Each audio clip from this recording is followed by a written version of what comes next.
তো আজকে আমি এই যে আমার অল ইন ওয়ান মানে একের মধ্যে সব বলতে পারেন পাওয়ার ব্যাংক বানাইছি। তো এটার উপর একটা রিভিউ। আমরা যদি এটাকে ফিজিক্যালি দৃশ্যমান দেখি, তো দৃশ্যমান দেখে আমাদের এরকম হ্যান্ডেল আছে ধরার জন্য। এটা দেখতে পুরো আইপিএসের মতো। এই যে এটা হলো আমাদের display, digital display MPPT control করার জন্য।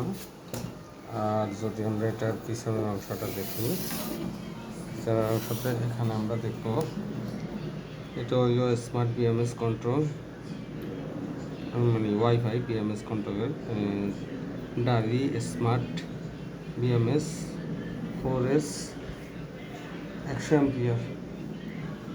আর এটা হইল আমার ব্যাটারির সাথে প্যারালাল করা। আমি চাইলে এখান থেকে 12 ভোল্ট আউটপুট নিতে পারবো, অথবা 12 volt extra input extra battery লাগাইতে পারবো এখান থেকে।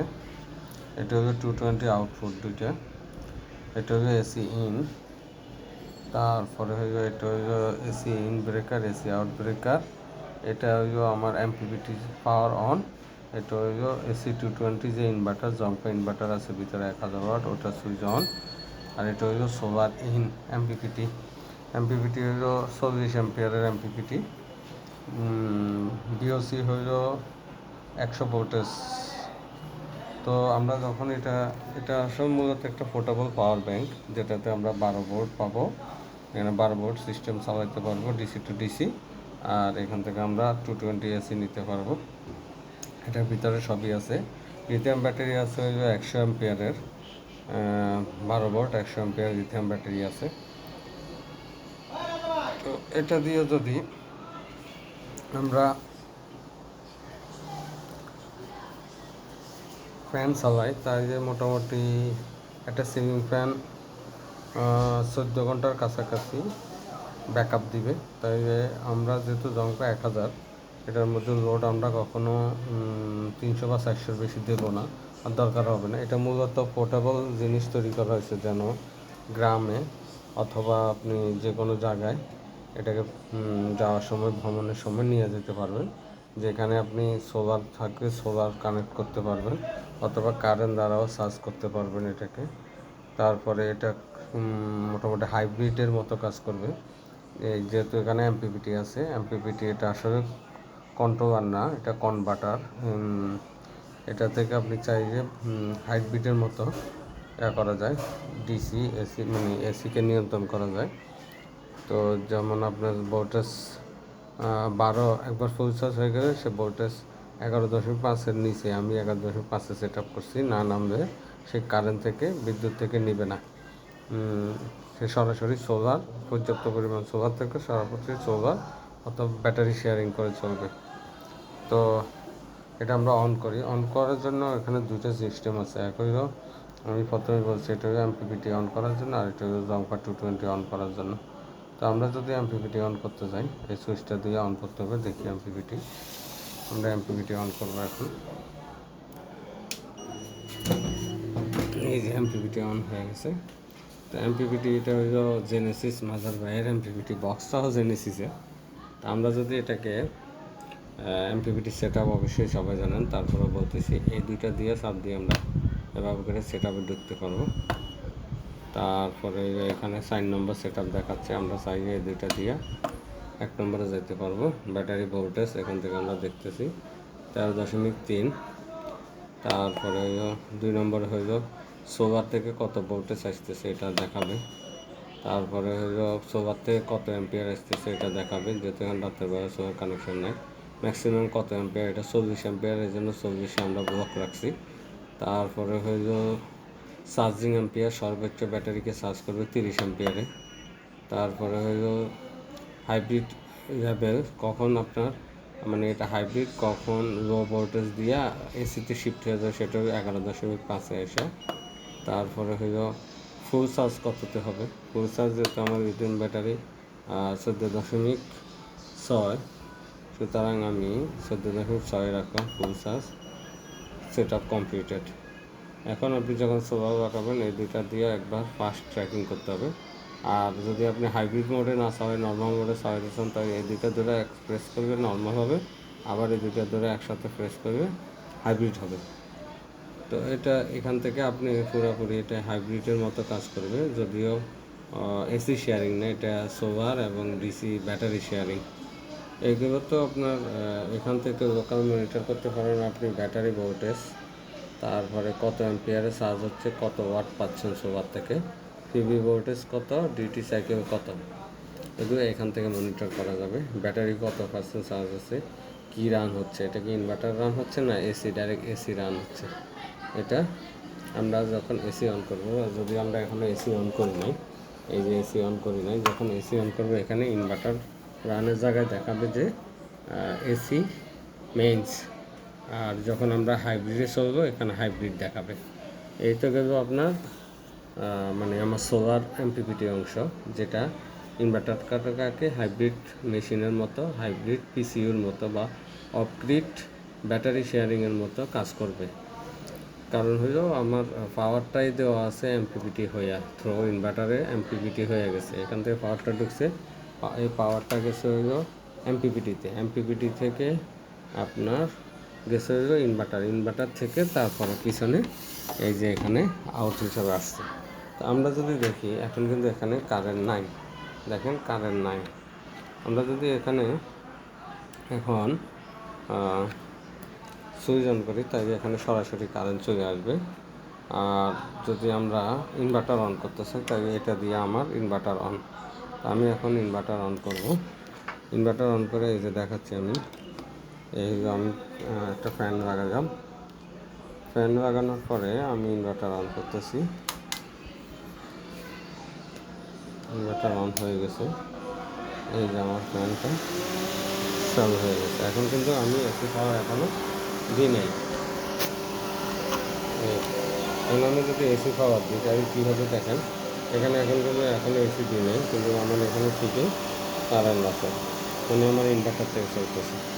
ওকে, তাই এখানে এখন কী শো করতেছে আমি দেখি তো, ফ্যানটা কমা দিই, আমাদের শব্দ হয়তো বোঝা যাবে না, এই জন্য। এই যে এখানে এখন রান, ইনভার্টার রান দেখা যায় এখনও। তো আমরা এখানে এই যে ইনভার্টার রান, আমরা এখন কারেন্ট দিয়ে দেবো, এই যে কারেন্ট দিয়ে দিচ্ছি, এই যে শিফট হয়ে গেছে। এখন এসি মেইনস দেখানোর কথা, দেখি সে কী দেখায়। এই যে দেখেন এসি রান, মানে এটা পুরো হাইব্রিড মেশিনের মতো কাজ করবে। ওকে, এখন আমি আপনাদেরকে দেখাই আরও এখানে কিছু বিশেষ ফ্যাসিলিটি। ধরেন আমি এখন সব অফ করে দিচ্ছি, আমার ইনভার্টার অফ করে দিচ্ছি, কিন্তু ইনভার্টার অফ, এই মুহূর্তে আমার কিন্তু ইনভার্টার অফ, কিন্তু ঠিকই চলতেছে ফ্যান কারেন্ট থেকে। এখন আমি কারেন্ট অফ করে দেবো, আমার ফ্যান অফ। এই তো গেল আমার সব দিক। এছাড়াও দেখেন আমি চাইলে আমার যে ব্যাটারিটা, এটা কিন্তু স্মার্ট বিএমএস, আমি আমার ব্যাটারি অবস্থান, স্বাস্থ্য, ব্যাটারিকে নিয়ন্ত্রণ সব করতে পারবো আমার এই মোবাইল সফটওয়্যার দিয়ে। দেখেন মোবাইল সফটওয়্যারে আমি আমার যদি স্মার্ট বিএমএসে যাই, দেখেন আমার ব্যাটারি কী অবস্থা, battery full charge, 100 ampere remaining 13.3। দেখেন আমার বাইরের টেম্পারেচার 28°C, মসফেটের টেম্পারেচার 10°C।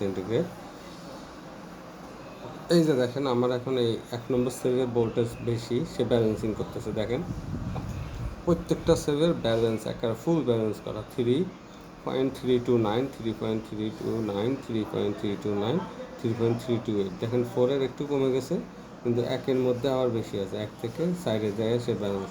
মানে আমি মেশিন চালাই না চালাই, যা ইচ্ছা তাই করি, আমার মেশিন যখনই আপনার অফ অবস্থায় সে অ্যাক্টিভ ব্যালেন্স সব সময় আমার সেলগুলো এখানে নিয়ন্ত্রণ থাকতেছে। এবং আমার বিএমএস যেহেতু স্মার্ট বিএমএস, সে সবসময় এই ব্যাটারিগুলোরে মনিটর করতেছে, নিয়ন্ত্রণ করতেছে, ব্যাটারি চার্জ এভরিথিং। হ্যাঁ, এই কারণে ব্যাটারিটা অনেক দিন চলবে এবং দীর্ঘায়ু লাভ করবে। এছাড়াও তো আমার এই বিএমএস ছাড়াও, যেমন আমি চাইলে বুঝাই আপনাদেরকে, আমি চাইলে এই যে এখান থেকেও এখানে ডাইরেক্ট লাগাইলেও আমার ব্যাটারি চার্জ হবে, সোলার কোনো কন্ট্রোলার ছাড়া, এটা হলো ডাইরেক্ট। কিন্তু ডাইরেক্ট হয়ে ব্যাটারিতে ডাইরেক্ট যাচ্ছে না, কারণ বিএমএস হইয়া তারপর যাইতে হয় তাকে। বিএমএস কিন্তু সব কিছু নিয়ন্ত্রণ করতেছে। আর আমি যদি এখান দিয়ে লাগাই কিন্তু এমপিপিটি হইয়া তারপরে বিএমএস হইয়া তারপরে চার্জটা হচ্ছে। তো এটা গ্রামের জন্য খুবই একটা পারফেক্ট জিনিস। চায়না থেকে বা আমাদের এসিআই কোম্পানি যারা ইকোফলো আনছে, ওগুলো ছোটো ছোটো, ব্যাকআপও কম বা কম। তো এই মেশিনটা আমি নিজের হাতে বানাইছি শখ করে নিজের জন্য। তো এটার মধ্যে দুর্বলতা থাকতে একটাই আছে, সেটা হলো জংপা যে ইনভার্টারটা লাগাইছে এটা ফিউজ সাইন ওয়েভ না। আর হইল এটা হয়তো বা খুব বেশি দিন লাস্টিং করবে কিনা জানি না, দেখি কতদিন লাস্টিং করে। এর আগে আমি একটা জংপা 2000 ইউজ করছিলাম, মাশাআল্লাহ অনেক দিন চলতেছে। একদিন শুধু একটা মসপেট কেটে গেছে, ওই মসপেটটা চেঞ্জ করছি আমি পাবনার জলবায়ু থেকে। এখনও মাশাআল্লাহ আমার ওই 2000 ওয়াট জংপা চলতেছে, সঠিকভাবে ইউজ করতে জানি। তা আমি এখানে আবার একটা কথা বলবো, আমার বাসায়, ঢাকার বাসায় আমার কখনো voltage, high voltage, low voltage, ampere সব কন্ট্রোল করা আছে আরসিসি। সেই জন্য আমার এখানে ভোল্টেজ প্রোটেক্টর বা একটা ডিসি ব্রেকার দেওয়া উচিত ছিল। আমি এখানে জায়গা স্বল্পতা, কাটা নাই। এখানে যদি কাটা থাকতো তাহলে আমি এখানে একটা ডিসি ব্রেকার, এখানে একটা ভোল্টেজ প্রোটেক্টর লাগাইতাম। যেহেতু আমার এখানে ঢাকার বাসায় এটা দরকার হবে না, আমি পোর্টেবল বানাইছি মূলত এটা গ্রামের জন্য অথবা কোনোখানে ঘুরতে গেলে। তো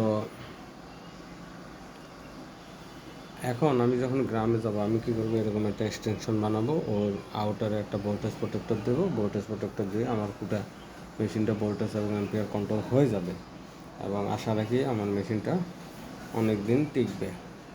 তো এটা আমি যদি গ্রামে যাই, যদি 100 ওয়াটের বোর্ড চালাই, 100 ওয়াটের একটা ফ্যান, বা আমি যদি এরকম দুইটা ফ্যান চালাই, দুইটা এলইডি লাইট চালাই, তাই আমার 12 থেকে 14 ঘন্টা ব্যাকআপ দিবে।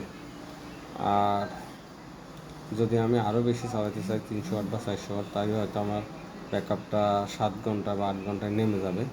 আমি কীভাবে বললাম যে এটা বেশি ব্যাকআপ দিবে, দেখেন আমি প্রমাণ সহ দেখাই।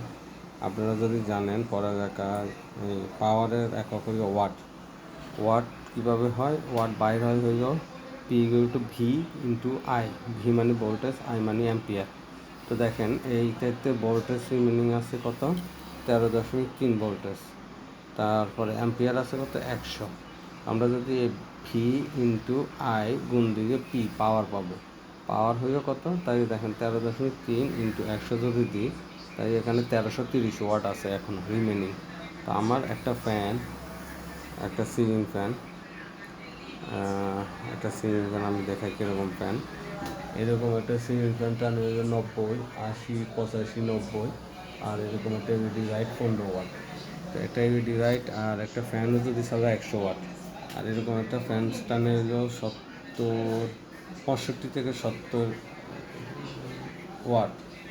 তো এরকম আমি যদি দুইটা ফ্যানও চালাই, তাহলে মোটামুটি ব্যাকআপ দিবে প্রায় 13-14 ঘন্টা। আর আমি যদি এখান থেকে ডিসি 12 ভোল্টেজের ফ্যান চালাই, তাই মোটামুটি 3 দিনও এটাকে শেষ করতে পারবে না। আর সকালবেলা হলে তো আমার সোলারে আবার চার্জ হয়ে যাচ্ছে, অথবা আপনি চাইলে ইমার্জেন্সি যদি বেশি ভোট দিয়ে তাড়াতাড়ি খরচ করে ফেলেন লাগবে, তাই এখানে কারেন্ট আসে, আবার কারেন্ট দিয়ে করতে পারবেন। এছাড়াও এখানে এক্সট্রা যেমন জাংশনের মধ্যে ইউএসবি আছে চার্জ করার জন্য 5 ভোল্টেজ। যদিও আমি জায়গা স্বল্পতার কারণে এখানে কাটিং আর করি নাই, চাইলে আমি কিন্তু এখানে একটা ইউএসবি পোর্ট বাইর করে যে কোনো একটা জায়গা দিয়া বা এখানে ছিদ্র করে বাইর করে ইউএসবি পোর্টও দিতে পারতাম, মানে all in one everything. 5 voltage mobile charge, তারপরে 12 ভোল্টেজের charge in out. Extra battery যদি ব্যাকআপ বাড়াইতে চান বাইরে থেকে, এখান থেকে দিতে পারবেন। MPPT solar charger controller, BOC 100 volt, 40 ampere. এখান থেকে আলাদা আলাদা, যে আমার এখন এমপিপিটি দরকার নেই, আমি না অন করলে শুধু ইনভার্টার অন করবো, এটা দিয়ে ইনভার্টার অন করলেও চলবে, তখন আমার এমপিপিটি দরকার নেই। আবার আমি এমপিপিটি অন করবো বা দোনোটা আমি ইচ্ছে করে মানে এই দুইটা সুইচ দিয়ে স্বতন্ত্রভাবে দোনটাকে অন অফ করতে পারবো। তো আমি মনে করি আমি তো আশাবাদী অনেক, কারণ আমি নিজের হাতে তৈরি করছি, সাহায্য করছে আমাদের জেনেসিসের সানোয়ার ভাই। তো আশা রাখতেছি এটা খুব ভালো ব্যাকআপ দিবে এবং ভালো দিন লাস্টিং করবে। যদিও এটা আমি বানাইছি আমার গ্রামের জন্য পোর্টেবল। তো দেখা যাক কতটুকু কি। তো সবাইকে ধন্যবাদ দিয়া আজকের ভিডিও এখানেই শেষ, অফ করে দিচ্ছি। এই যে আমার অফ, আমার ইনভার্টারও অফ। খোদা হাফেজ, আসসালামু আলাইকুম।